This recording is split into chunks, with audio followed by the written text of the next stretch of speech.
Q&A. Karena setiap pertanyaan selalu ada jawaban. Dipandu oleh Yohana Margareta.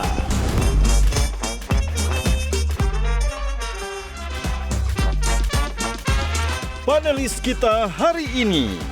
Di Mahkamah Internasional, Ibu tuh lantang banget yang saya tuh sampai takut Ibu kenapa-napa. Gimana Ibu cara menyeimbangkan antara perasaan dan logika, apalagi harus mengambil keputusan penting di waktu yang singkat, Bu? Kepalaku tuh nggak pernah hilang satu foto. Ada 2 pimpinan Taliban, ada perwakilan Jerman, Amerika, dan ada dari Indonesia, the biggest Muslim country in the world, and it's a woman. Saya adalah anak dari keluarga yang sangat biasa. Kami itu pernah diusir dari kontrakan. Lobby politik atau diplomasi terberat yang bikin Ibu paling stres? Salah satunya adalah masalah evakuasi warga negara. Karena terlalu banyak resikonya, tapi alhamdulillah saya selamat sampai sekarang. Halo pemirsa, apa kabar? Semoga semangat sehat selalu. Kali ini Q&A hadir menemani Anda malam ini bersama saya Yohana Margareta. Karena setiap pertanyaan selalu ada jawaban. Dan kali ini Q&A juga menghadirkan sosok yang memiliki dedikasi yang luar biasa di bidang yang ia tekuni. Sukses berkarir sebagai diplomat, 10 tahun menjadi Menteri Luar Negeri dan kini dipercaya menjadi utusan Sekjen PBB untuk urusan air. Dan tak hanya itu saja, sukses dalam berkarir. Sosok perempuan lulusan Hubungan Internasional Universitas Gadjah Mada ini juga handal dalam memainkan peran menjadi seorang perempuan tangguh Indonesia. Mulai dari seorang istri, mendidik anak, hingga bermain dengan cucu-cucu yang ia cintai. Nah, siapakah sosok ini? Inilah Q&A perempuan berperan bukan baperan bersama Ibu Retno Marsudi. Ibu Retno, Terima kasih, selamat malam. Semuanya ngefans ya sama Ibu ya? Ini wanita-wanita hebat. Wanita hebat. Anak-anak muda Indonesia yang hebat. Begitu ya Bu ya? Nah, tapi sebelum ke Ibu, kesan ketika dihubungin mau ketemu dan jadi narasumber panelis untuk Bu Retno, Ciki apa ini? Terpikir? Aku langsung geser kerjaanku. Oh, serius ya?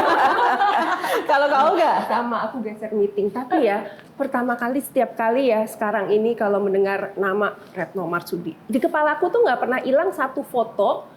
Ada 2 pimpinan Taliban, ada perwakilan Jerman, Amerika, dan ada dari Indonesia, the biggest Muslim country in the world, and it's a woman. Senang banget. Dan sangat bangga Ibu, benar-benar bangga banget. Kalau Shirley? Shirley senang, bangga, dan minta boleh nggak ya digeser jadwal Shirley gitu, kalau bisa gitu. Kalau misalnya nggak bisa, ya berarti boleh jadi ada waktu yang lebih baik. Tapi alhamdulillah pagi ini bisa ketemu sama Ibu. Terima kasih banyak loh semuanya, effortnya gitu. Iya. Karena mereka-mereka ini anak-anak muda, perempuan, Indonesia, tapi sibuknya luar biasa. So, terima kasih banyak. Ibu, sebelum kita ngobrol lebih jauh lagi nih, ada syaratnya biasa di Q&A untuk menjawab pertanyaan cepat kami nih. Pilihan ya Bu, pilih cepat ya. Yang pertama, cucu atau suami? Ya. Cucu atau suami? Cucu. Pita atau bando Bu? Bando. Kok sekarang jarang pakai bando Bu? Kamila? Masih sering. Oh masih sering ya? Terutama kalau traveling. Kenapa Ibu suka memakai bando Bu? Rambutnya rapi. Rapi. Karena biasanya kalau di luar angin, kalau dia di bando dia stay. Selain Menteri Luar Negeri perempuan pertama, Menteri Luar Negeri pertama yang pakai bando itu Bu Retno ya. Terus meeting atau naik gunung? Naik gunung kali ya, tapi kan nggak bisa terus-terusan. Oh nggak bisa terus-terusan. Dan sekarang karena udah tua sudah semakin jarang. Gunung terakhir yang pernah didaki apa Bu? Gunung saya selalu Merapi. Karena Gunung Merapi karena dulu sebenarnya ceritanya balik lagi ke kuliah, setiap weekend saya selalu naik gunung, tidak harus sampai puncak, kadang-kadang cuman sampai di pos, terus kita kumpul sama pendaki-pendaki, hanya kayak refresh lah, karena kalau zaman kuliah kan mau tamasya kan nggak punya duit, jadi yang paling enak, nikmat naik gunung. Nggak kelihatan loh, nggak kelihatan. Kenapa sih? Karena Shirley juga suka naik gunung, jadi Shirley agak amazed ketika Ibu menceritakan tentang naik gunung, pramuka. Bagian mana dari proses sampai summit itu yang paling Ibu nikmati dari naik gunung? Jadi kan kalau orang bilang ngapain sih naik gunung, capek banget gitu kan. Perempuan juga gitu. Perempuan capek banget. Tapi nilainya adalah pada saat kita capek, udah kan berhenti dulu, terus kita duduk, terus kita menikmati alam gitu kan. Oh indah ya, indah banget gitu. Oke, ayo naik lagi dan sebagainya. Dan naik gunung itu kalau buat aku selalu mengingatkan kita bahwa setelah kamu ada di puncak, kamu harus turun. Setelah kamu sampai puncak, itu harus turun. Nggak ada puncak yang terus-terus puncak. Nggak Itu ada. dengan kehidupan kita relate banget ya. Relate banget. Dan biasanya turunnya, kemudian kita kumpul dengan orang-orang setempat, kita ngobrol sebagai manusia biasa. Nah, dari filosofi itu relevansi dengan Bu Retno yang sekarang tuh gimana, Bu? Kan Ibu kemarin tuh benar-benar menjadi menlu yang berprestasi, berada di puncak karir. Itu gimana? Kangen nggak, Bu, dengan masa itu? Kangen banget, tapi saya nggak hilang kok. Saya tuh pengagum ibu, jadi maaf saya Ini keluarga Kemlu loh. Eyangnya dulu dubes. Iya, kakek saya Dato, saya panggilnya terakhir dubes di Pakistan, terus ngajar di ADLN. Iya betul. Masya Allah. Dan saya jujur udah terpapar dari saya kecil ya tentang dunia-dunia Kemlu. Saya kagum dengan sosok Ibu Retno, seorang perempuan bisa menjadi Menlu 10 tahun di dunia yang menurut saya tuh male dominated Ya, gitu. dunia Itu laki-laki. gimana sih Bu? Tapi saya tuh melihat sepertinya tuh merit system. Ibu kan by karir ya, seperti kakek saya juga duta besar yang dari karir gitu. Saya tahu proses kakek saya seperti apa dan Masya Allah saya juga mengikuti sosok Ibu Retno. Saya tuh ngebayangin ya Bu, andaikan merit system ini benar-benar diaplikasikan secara real di sistem demokrasi di Indonesia, itu tuh akan membuat sosok-sosok seperti Bu Retno, perempuan, pemimpin yang Masya Allah sangat berkesan, bisa gitu memimpin, menjadi pemimpin yang sangat berkesan di dunia pekerjaan yang male dominated. Jadi saya berharap merit system itu benar-benar bisa diaplikasikan sih di demokrasi zaman sekarang yang sebenarnya sekarang tuh udah banyak yang patronized gitu loh. Iya. Pertanyaannya adalah bagaimana Ibu kemudian awalnya bisa masuk di tengah gempuran persaingan dan sistem-sistem yang mungkin tidak banyak berpihak begitu pada orang-orang yang profesional merangkak dari bawah, Bu. Jadi Kiki bener banget. Jadi merit system itulah yang akhirnya membukakan pintu bagi semua orang, apakah dia perempuan, apakah dia laki-laki, apakah dia orang kaya, apakah dia orang tidak berpunya, semua memiliki kesempatan yang sama. Kalau tidak ada merit system di Kementerian Luar Negeri, sudah pasti saya tidak akan berada di titik ini. Karena apa? I was nobody. Saya adalah anak dari keluarga yang sangat biasa, sangat biasa, udahlah, biasa banget lah. Terus kemudian saya perempuan, saya dari daerah, saya masuk ke dunia profesi yang male dominated. Jadi udah catatannya tuh banyak banget. Jadi kalau tidak ada merit system di Kemlu, tidak ada pendobrak di Kementerian Luar Negeri, maka saya yakin saya tidak akan berada di titik ini. Oleh karena itu, sepanjang saya diberi tanggung jawab sebagai Menteri Luar Negeri, merit system itu tidak kita terus perkuat. Karena kita berhutang kepada merit system itu. Dan sekali lagi, kalau dengan merit system, maka semua orang, semua anak, dia memiliki kesempatan yang sama. Regardless apakah mereka laki atau perempuan, dia anaknya orang berada atau anaknya orang biasa seperti saya ini. Kita masih bisa berharap di situasi yang sekarang, di era sekarang nggak, Bu? Ya. Insya Allah mudah-mudahan bisa. Karena dengan demokrasi, dengan merit system, insya Allah kita akan mendapatkan yang lebih baik. Kalau tidak yang terbaik. Ibu kan dengan proses yang luar biasa tadi. Ibu memiliki sebuah perasaan tertentu nggak sih kalau melihat orang-orang atau mungkin siapapun yang mungkin masuk di suatu pekerjaan profesional misalnya dengan jalur-jalur ordal, itu menurut Ibu biasa, wajar, atau seperti apa, Bu? Saya sekali lagi saya cuman balik ya. Kalau kesempatan sudah tidak sama, kasihan orang yang dari kelompok vulnerable, kasihan dari orang-orang seperti saya yang anaknya orang nggak punya, kami mau kemana kalau kesempatan yang dibuka itu tidak sama gitu loh. Dan dengan merit system ini kita akan mendapatkan kandidat-kandidat atau orang-orang yang terbaik. Iya, karena kan kita berkompetisi dengan sehat ya. Tepuk tangan untuk Ibu. Oke, lobby politik atau diplomasi terberat yang bikin Ibu paling stres? Salah atau mungkin satunya tertekan adalah apa, Bu? masalah evakuasi warga negara.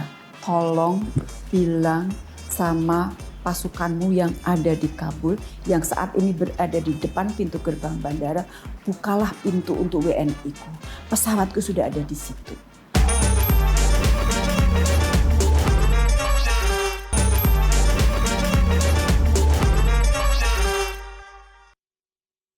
Kembali di Q&A, masih bersama saya Yohana Margareta dan bintang tamu spesial Q&A malam ini Ibu Retno Marsudi. Teman-teman, ada beberapa fakta yang perlu saya ingatkan ya buat pemirsa dan buat kita semua.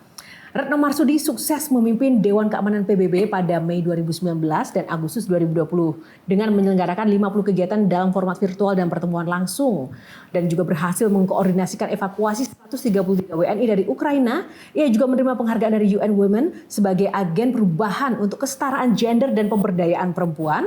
Retno Marsudi menerima berbagai penghargaan dari negara-negara sahabat termasuk Order of Merit dari Norwegia dan Star of Merit dari Palestina. Tepuk tangan buat Ibu Retno. Kasih.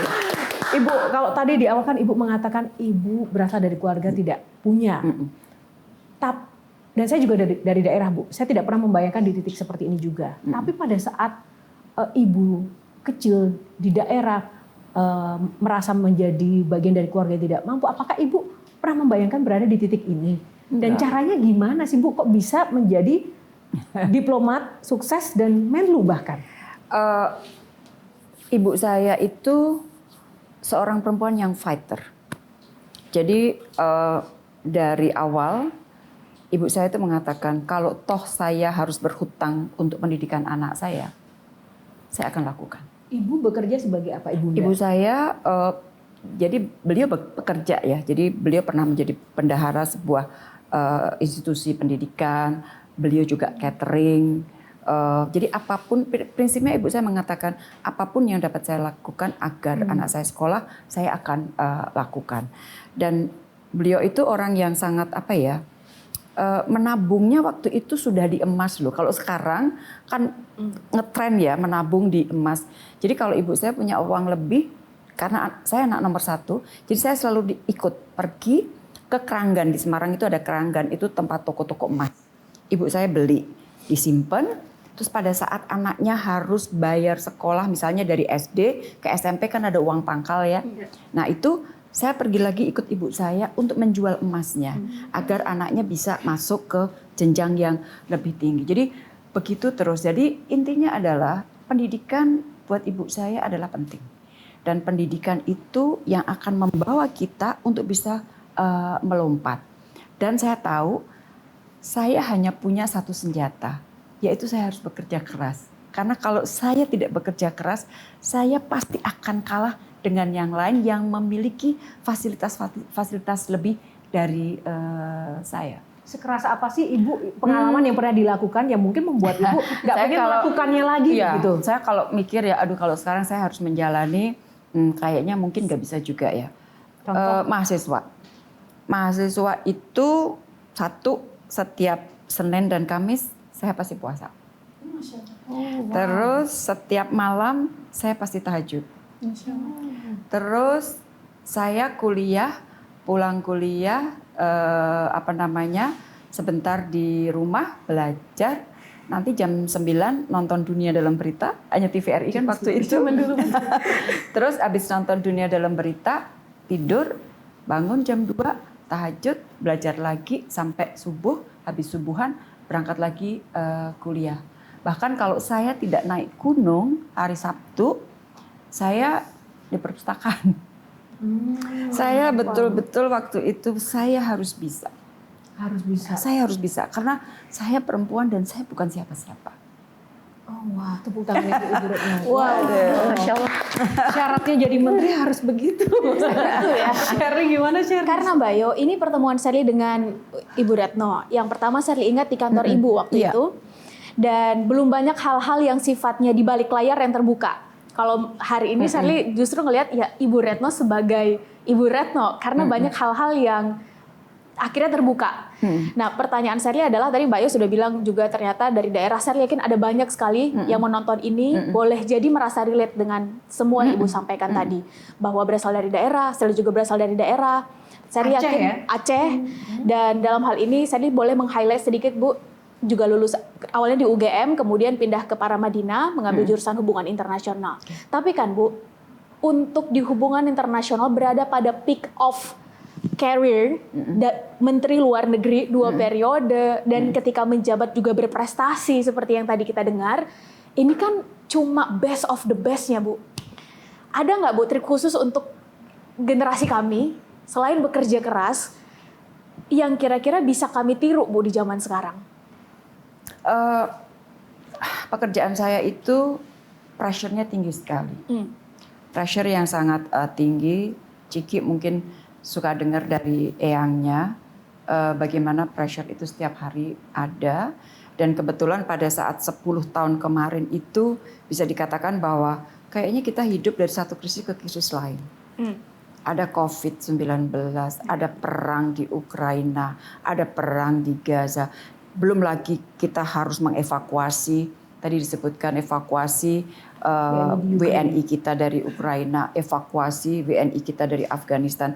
Jadi dari wilayah-wilayah konflik yang semuanya itu harus dihitung dengan matang per detik, per menit, pergerakannya seperti apa.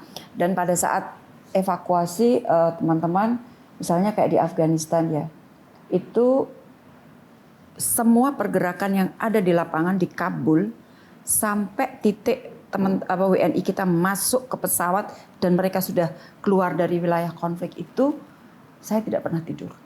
Lobby politik atau diplomasi terberat yang bikin Ibu paling stres? Salah atau mungkin satunya tertekan adalah apa, Bu? masalah evakuasi warga negara. Yang untuk Afghanistan, WNI kita sudah sampai di bandara, pesawat sudah mendarat dan hanya dikasih waktu 30 menit. Harus habis itu keluar. Pintu bandara tidak bisa dibuka. Itu mereka bilang, Ibu kami sudah di bandara, kami nggak bisa masuk. Saya tanya waktu itu yang jaga adalah teman-teman dari NATO kan. Saya bilang yang ada di depan pintu gerbang itu pasukan dari negara mana. Disebut, Bu ini pasukannya dari negara ini. Oke, saya kontak sama Menteri Luar Negerinya. Jadi saya teks dia, saya bilang urgent, I need to talk. Dia balas gini, Retno, saya lagi meeting sama presiden saya. Saya bilang, please keluar sebentar, I need to talk, it's very urgent. Akhirnya dia keluar dari ruang pertemuan itu dan saya bilang, tolong bilang sama pasukanmu yang ada di Kabul, yang saat ini berada di depan pintu gerbang bandara, bukalah pintu untuk WNI-ku.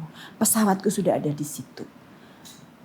Karena berteman ya, makanya salah satu moral story-nya adalah bertemanlah dengan baik.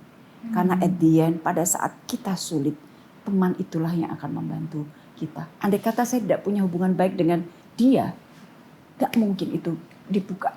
Pertanyaannya, bagaimana resep kita bisa berteman dan menjaga hubungan yang baik, Bu? Berteman jangan basa-basi. Karena ada kan yang berteman pada saat kita butuh, terus udah berteman kelihatannya baik gitu, habis itu blep, nggak ada. Atau kita berteman pada saat dia menjabat. Kalau dia udah nggak menjabat di WA nggak ngebales. Kalau buat aku berteman itu investasi yang harus dirawat terus. Pada saat dia susah, pada saat dia senang, terutama pada saat dia susah. Ini menarik Mbak. Sherly masuk sedikit Bu. Biasanya kan perempuan ini lebih dominannya perasaan ya Bu ya. Sedangkan wilayah Ibu ini adalah wilayah yang harus pakai logika. Bahkan keputusan penting yang impact-nya untuk dalam dan luar negeri hubungan diplomasi dengan pihak luar. Gimana Ibu cara menyeimbangkan antara perasaan dan logika? Apalagi harus mengambil keputusan penting di waktu yang singkat Bu. Jadi yang paling sulit itu adalah mengambil keputusan dalam waktu cepat dalam kondisi krisis. Maka disitulah saya tidak boleh memutuskannya sendiri. Keputusan ada di tangan saya, for sure. Setelah kita konsultasi dengan presiden. Tetapi tim itu harus memberikan masukan. Jadi itu biasanya prosesnya begitu. Kita debat, oke ya. Jadi kesimpulan dari debat ini kita akan mengambil keputusan 1, 2, 3. Agree semuanya dijalankan. Kita tahu kita punya kelebihan di bidang perasaan. Tetapi kadang-kadang kita di sana sini kita harus tekan dikit dan kita utamakan logika kita. Makanya disitulah tim-tim ini yang membantu kita untuk mengolah logika sehingga kita mendapat keputusan yang sangat baik. Coba yang saya ingin tanyakan kan pekerjaan Ibu membawa Ibu mengenal begitu banyak world leaders. Banyak sekali perempuan-perempuan yang juga orang-orang hebat gitu. Ada nggak sih tokoh yang menurut Ibu paling berkesan? Enggak sih ya, dalam artian yang sangat spesial. Karena saya berteman dengan mereka semuanya. Jadi gini, kita boleh berbeda. Saya itu punya satu teman Menteri Luar Negeri.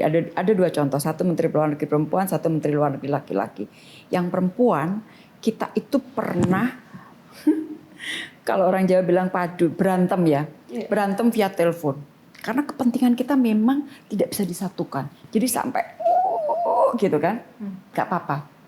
Tapi karena landasan pertemanan kita tebal. Sehingga apa yang kita argue itu kita masing-masing tahu. Kamu memperjuangkan kepentingan negaramu, saya juga mempertimbangkan kepentingan negara saya. Dan sampai sekarang saya bersahabat dekat dengan dia. Siapa sih Bu? Yang laki-laki juga begitu. Ada yang, kita saling tahan. Pokoknya enggak, ini red line buat saya dan sebagainya dan sebagainya. Sampai saat ini kalau kita kangen kita nge-text, kamu lagi ngapain? Dada. Bu, enggak, pertanyaannya adalah lebih berat berantem berdebat dengan perempuan atau dengan laki-laki? Sama aja. Pernah nggak sih Bu merasa ingin menyerah? Kami itu pernah diusir dari kontrakan. Bagaimana kami di rumah kontrakan, kemudian diusir dari situ.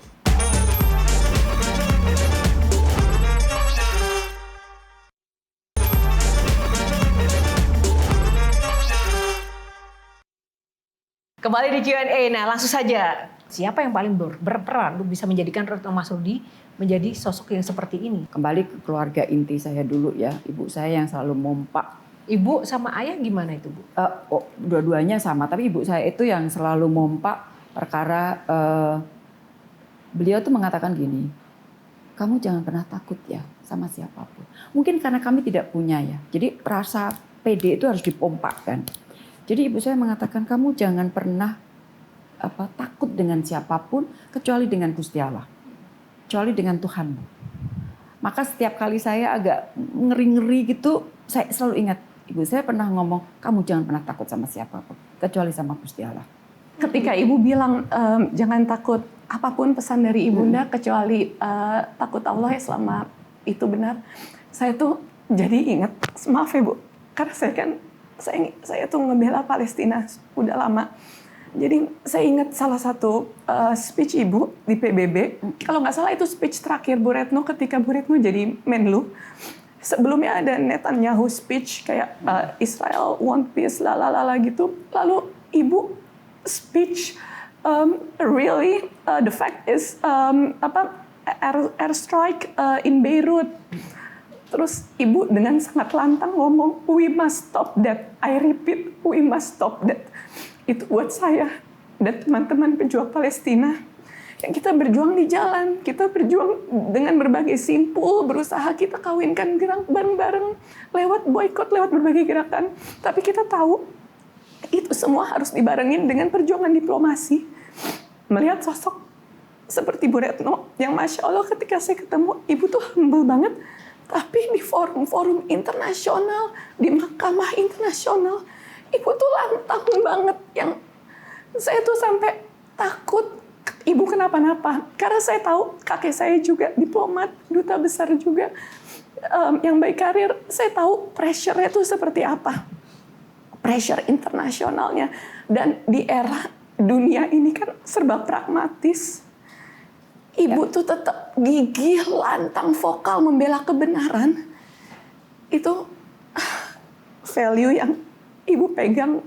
Itu apa sih Bu? Bisa sekuat itu. Pressure internasionalnya itu luar biasa. Kamu nangis, aku pengen nangis juga. Sorry Bu. Karena sekarang aja tuh yang terjadi di Gaza, saya tuh ikutin banget ya Bu.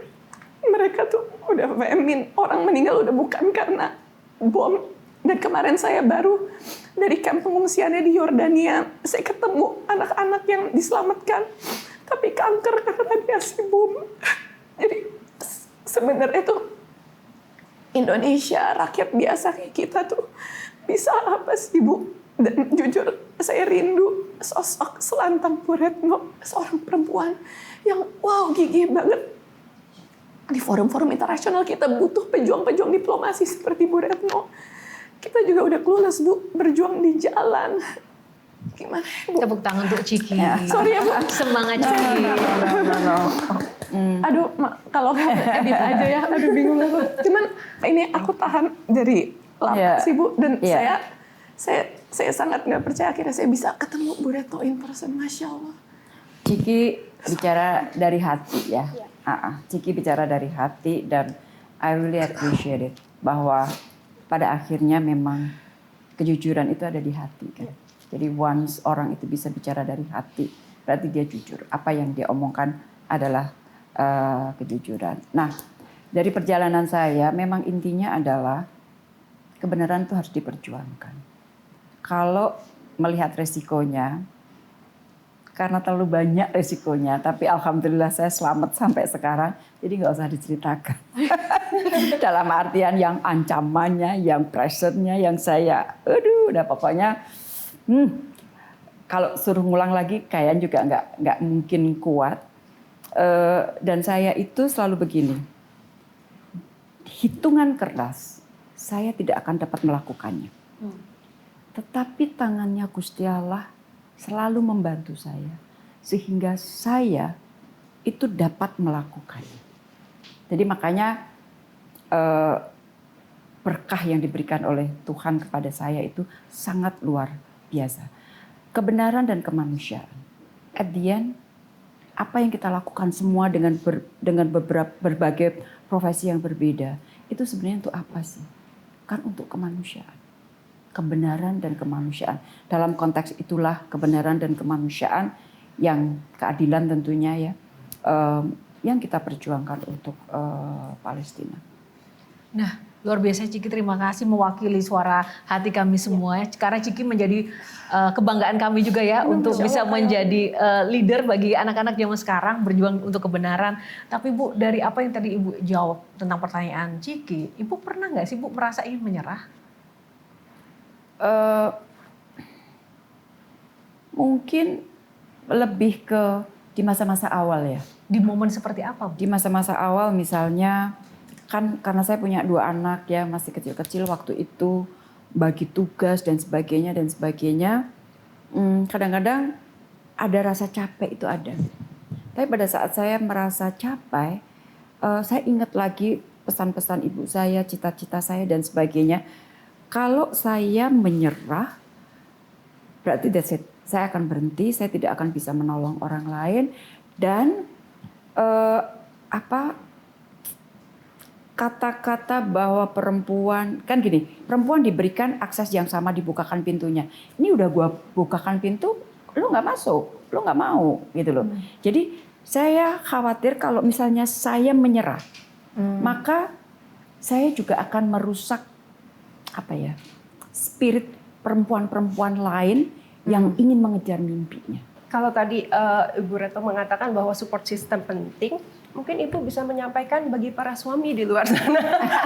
Dukungan seperti apa sih yang dibutuhkan seorang perempuan untuk berkarir gitu? Iya, banyak sih ya. Sebenarnya teamwork, saya selalu bilang bahwa pada saat kita mau menikah atau pada saat kita mau mulai membangun rumah tangga, sebenarnya kita tuh membangun teamwork.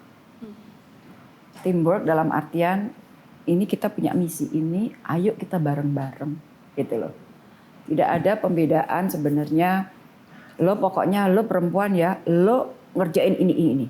Gue laki-laki kan, gue enggak. Itu kebetulan di keluarga kami tidak mengenal itu. Nah, bicara soal keluarga ya Kak, begitu penting support keluarga bagi kesuksesan seseorang, tidak hanya laki-laki atau perempuan. Kita mau lihat sebenarnya siapa sih yang paling mensupport Ibu Retno akhir-akhir ini membuat beliau happy. Ada satu hal yang ingin kami tayangkan, Ibu silahkan. Happy birthday Yanti. Sebagai anak-anak Mami, kami melihat langsung bagaimana Mami menjalani karir dengan penuh integritas dan keberanian.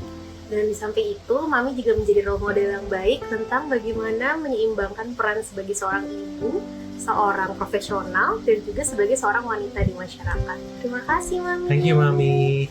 We love you. Itu ya. Manggala, menurut Manggala Yanti kayak apa? Yanti kayak orang Depok, terus dia suka main sama anak-anaknya. Kalau Ryan? Yanti, semoga sehat selalu, sukses selalu. We love you. Dadah.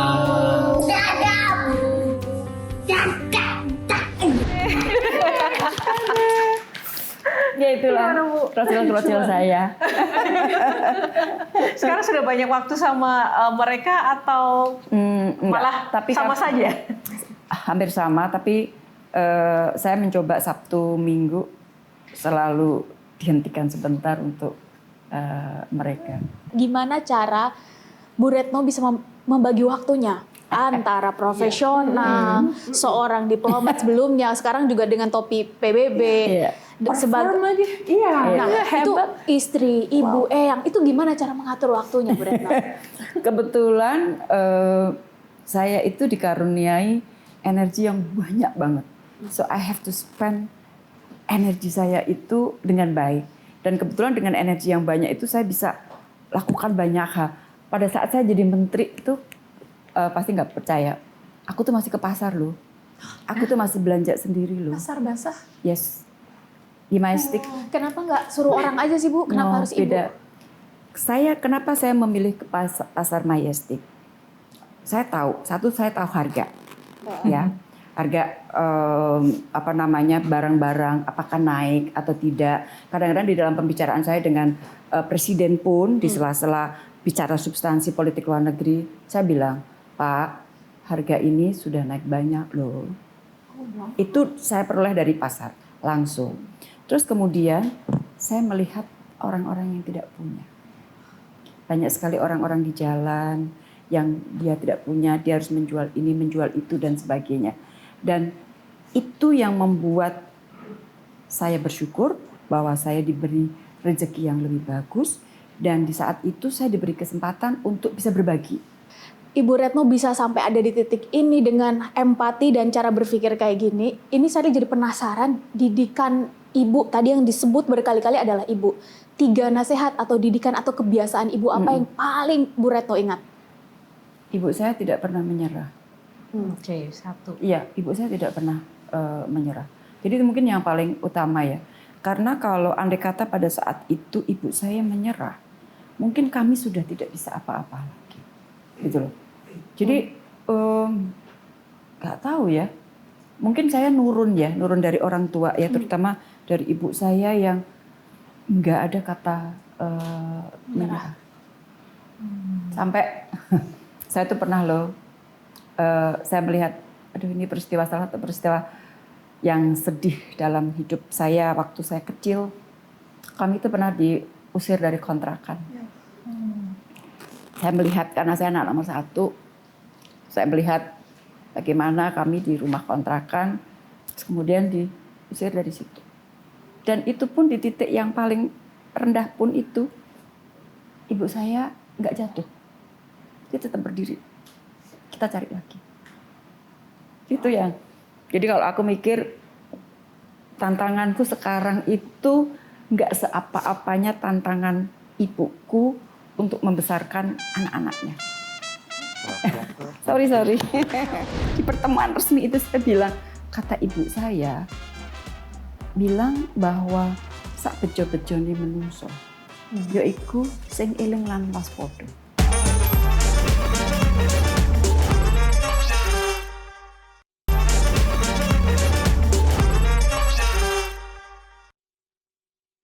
Kembali di Q&A pemirsa. Nah, tadi kita sudah mendengarkan banyak sekali kisah inspirasi yang menguatkan dari sosok Ibu Retno Marsudi. Nah, bicara soal perempuan tangguh. Ibu Retno Marsudi adalah perempuan tangguh dari Indonesia. Tapi ini juga ada perempuan tangguh lain di dunia yang mungkin menjadi inspirasi sosok Ibu Retno Marsudi. Tapi kita mau cari tahu dulu. Ini ada love meter, Bu. 1 sampai 10 boleh nanti dikasih angkanya berapa tentang sosok perempuan yang akan saya tampilkan di layar. Yang pertama, Margaret Thatcher, 1 sampai 10. 8.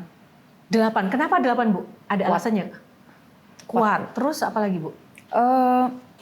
Kalau kita ngelihat dia, kita ngelihat sosok yang kuat, langsung sosok kuat. Saya tidak mau bicara mengenai kebijakannya ya. Itu terlepas dari kebijakannya dia, tetapi dia adalah sosok yang kuat dan lagi masuk male dominated. Bidang pekerjaan yang sangat male dominated. Yang kedua, my bestie. 1 sampai 10. Ini 8 atau 9 lah, karena dia kuat, dia sangat kuat. Yang ketiga, silakan fotonya. Nah, sosok perempuan yang ini. Ini itu dia. Ya, itu ibu saya. 1 sampai 10? Kalau ibu saya 10 lah. 10. Oke. Tadi kan penggambaran yang pertama ibu baru sebut nggak pernah menyerah. Masih ada 2 dan 3 tentang sosok ibu. Ya, itu Eling. Pantang menyerah, Eling. Yang ketiga. Apa ya? Kalau ditanya suka lupa. Tapi saya kira jangan menyerah, dan Eling itu covers all. Eling itu covers all. Oh ya, Eling itu kayaknya satu kata, tapi maknanya tuh dalam sekali dan lebar sekali. Konkretnya, Bu, Eling untuk kehidupan sekarang, dan kenapa kita harus Eling, itu apa faedah manfaatnya kita harus Eling? Jadi begini ya, saya dalam sebuah diskusi resmi, saya tuh pernah mendapatkan pertanyaan begini, Bu Menlu, dunia ini kan sudah gila semua. Kalau kita nggak ikut gila, kita nggak dapat loh, ya kan? Kita harus ikutan dong, gitu kan? Saya waktu itu juga, gue mesti jawab apa ya? Masa sih aku disuruh ikut yang kayak begituan sih? Jadi akhirnya yang paling mudah selalu saya ingat ibu saya bicara mengenai Eling itu. Jadi saya cuma bilang begini, Pak, kata ibu saya, dan saya tuh di pertemuan resmi itu saya bilang, kata ibu saya bilang bahwa sak bejo-bejo ni menungso, yaiku sing eling lan waspada. Seuntung-untungnya manusia adalah manusia yang selalu ingat dan waspada. Yang terakhir, kalau dari saya, apa yang Ibu lihat dengan atau tentang perempuan Indonesia beberapa tahun ke depan, Bu? Itu Ibu punya gambaran nggak akan seperti apa? Ibu kan soalnya sudah melalang buana memahami betul keadaan dunia saat ini. Dan ketika kita masuk ke Indonesia, perempuan Indonesia ke depan itu akan jadi seperti apa sih, Bu? Jadi kalau dilihat dari gender gap report, Indonesia itu di atas rata-rata, sedikit di atas rata-rata. Tapi kalau dari global, itu gap yang sudah tertutup dengan baik itu adalah untuk edukasi dan untuk kesehatan. Yang masih gapnya lebar ternyata adalah partisipasi ekonomi dan political empowerment, pemberdayaan politik.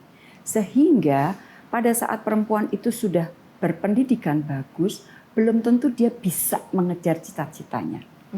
Maka sekali lagi, ini sudah baik, kita apresiasi, berikanlah kembali ruang kepada perempuan untuk 2 hal ini. Dan saya kira masa depan perempuan-perempuan Indonesia, anak-anak muda ini akan bagus karena mereka cerdas-cerdas. Intinya satu, beri mereka kesempatan. Beri kesempatan. Nah, closing statement dari Shirley. Karena waktu kita terbatas, silahkan Shirley.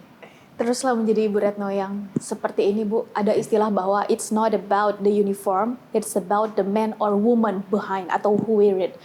Ini bukan tentang Ibu sebagai Menlu lagi ternyata, atau topi Ibu sudah PBB, atau mungkin ada amanah-amanah di luar jadi komisaris tertentu misalnya. Tapi ini adalah tentang Bu Retno yang berbeda baju sekalipun, ternyata Bu Retno adalah Bu Retno.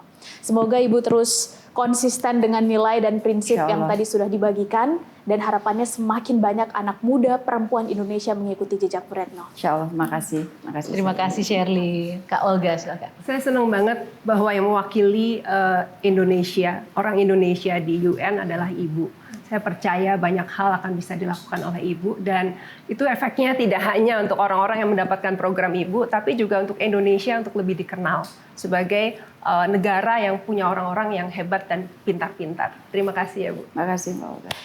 Tepuk tangan buat Bu Retno. Nah, kalau dari Bu Retno, Ciki. thank you for being you. Semoga Bu Retno tetap menjadi sosok yang memperjuangkan kebenaran di tengah dunia yang sangat amat pragmatis ini. Doa-doa terbaik buat Bu Retno, dan Bu, saya bikinin Ibu jaket. Oh, boleh dong. Langsung. Ibu silakan. Ke tengah ini. Silakan sini Bu. Iya, kasual, Silakan Bu. Ini didesain sendiri. Ini saya gambar semuanya sendiri. Oh, terima kasih. Palestine. Thank you, Ciki. Dan depannya ada banyak pin bisa buat cucu-cucu Ibu. Thank you, terima kasih. Terima kasih, Ciki. Bu, makasih banyak dari kita semua yang memperjuangkan Palestina. Thank you. Masya Allah, makasih. Terima kasih. Terima kasih banyak. Terima kasih. Nah, Ibu tunggu dulu, tidak hanya Ciki, Kak Olga dan juga Shirley ya.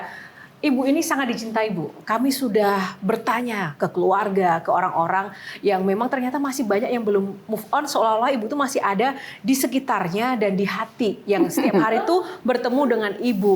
Nah, salah satu yang ingin kami berikan kesempatan untuk juga menyampaikan rasa rindu dan kangennya. Silahkan kita undang Mbak Dara dari Kemelu. Ada Dara. Salam kangen. Terima kasih. Ini Sini Mbak Dara, sini Mbak Dara. Ya, Mbak Dara di sini. yang Gimana? bantu aku untuk media. Ya, Mbak Dara ini adalah orang yang sering kita teleponin ya untuk menghubungkan dengan Ibu Retno. Gimana Mbak Dara? Udah nggak ada Ibu di kantor. Gak ada Ibu, tapi kita selalu nonton nih Ibu di Jelajahi cara baru mendapatkan informasi. Download Metro TV Extend sekarang.